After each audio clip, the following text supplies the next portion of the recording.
name is Grace, and you're listening to the Homebody Podcast.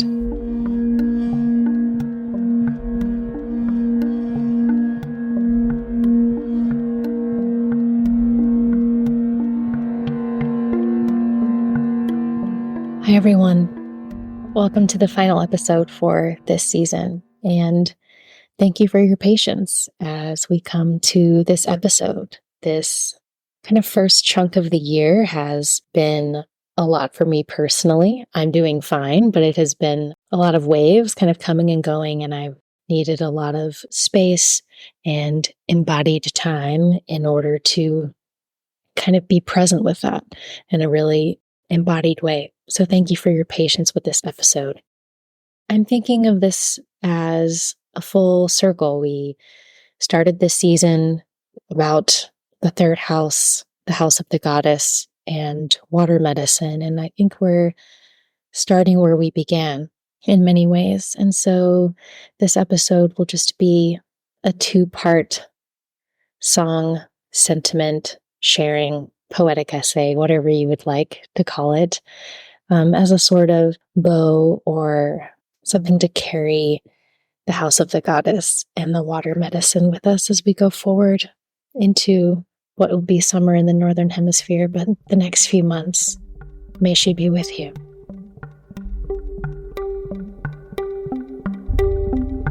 Part 1. The sacred is a secret, not because it's hidden, but because it's held. She wants you to come find her. Like Eros and Psyche, the mystery can be enjoyed, felt, so long as you don't look at it, so long as your eyes are closed in ecstasy. You can feel its form, but if you could see it, well, then it would fit within your gaze, and your gaze is as yet too small to see with your eyes open. Like someone wise once said, cast not your pearls before swine, because the pearl is not the gift for the swine. The pearl is hidden in the gift of the grit, of the turbulence, of the discomfort, of the grinding of the waves up against the fluid back of the ocean. Keep something to yourself, for yourself. Grow a pearl for yourself, instead of throwing every grit and grain and discomfort out before those who don't know how to look on it. Keep something to yourself, for yourself, and watch the sacred secret garden grow. Where there are temples, where there are women, secrets may be told, hidden because they are held. Krishnamurti said, when something gets popularized, it becomes vulgarized. If it's powerful, don't throw it around like it's nothing. To people who don't care, to people who are looking for cotton candy at the state fair. What was powerful will then become something else, a commodity, and the power will go underground.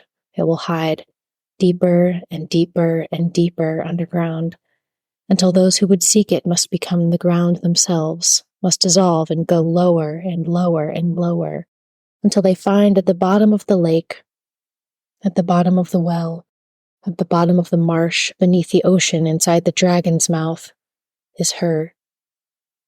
She who will not be defiled and who is keeper of the secrets, the sacred, dissolving again into water, so you can't catch her. She will always rise and then fall again, flow down again, drip down, flow over, become something else, so you can't catch her, can't catch her. Now you see her, now you don't.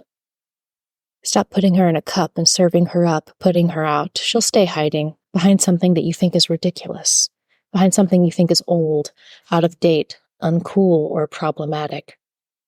Oh, she'll hide behind the problem, so you can't find her. She's hiding behind the silly thing, the woman thing, the thing you couldn't possibly take seriously because it couldn't be true. Couldn't be. Could it? But it is hiding, but only for those who know where to look, know not to look, but to close their eyes and open. Stop moving, sink to the bottom, say yes. It's a secret, not because it's hiding, but because it's held. And she gives birth to God. She seduces God. She's madly in love with it here. All of the bleeding and the cooking and having babies doesn't get in the way of enlightenment. It is enlightenment. She can be hard to pin down. She doesn't keep regular office hours. We all know that the Cosmios don't follow a 9 to 5. She might be hiding behind something small, something secret, something silly, something you think is just for kids or just in the imagination. She might be reading tarot cards in the back of an alley. She might be the grumpy old lady at the end of the block. She might be that person you think is silly because they do something, quote, alternative, something not quite backed by science. Yet. She might be on her period, in which case she probably doesn't want to hang out right now. Now you see her. Now you don't. She's hiding in the transient, the temporal, like a snake, always becoming a new version of herself. Slippery, then leaving a skin there and a skin there. Follow the skins. She's hiding in the... What is she if she's always slipping away, always changing, moving into this, sending into that, cooking into this, birthing into that? She's in the orgasm, the humming, that song you can't quite remember but gets stuck in your head. You can't forget. She's the manifest, the matter, the mater, the mother, the matrix. She's bringing heaven to earth. She's in the kitchen, in the garden. She's whoever is doing the women's work. She's hiding from the mob, living an ordinary life for the miracle, revelation that it is. She's not here for your bullshit. She's lost underground, but she knows the way. She's following the red thread. She's back.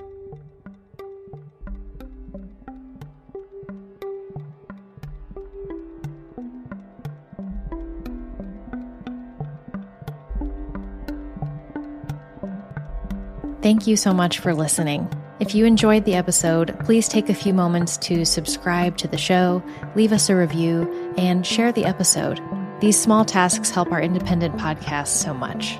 Be sure to also check out the show notes below to learn more about any resources, guests, or sponsors that we shared with you today. Our intro and outro music was created by artists Aaron Palovic and Jared Kelly. Our podcast logo was created by Elaine Stevenson, and this show is produced by Softer Sound Studio.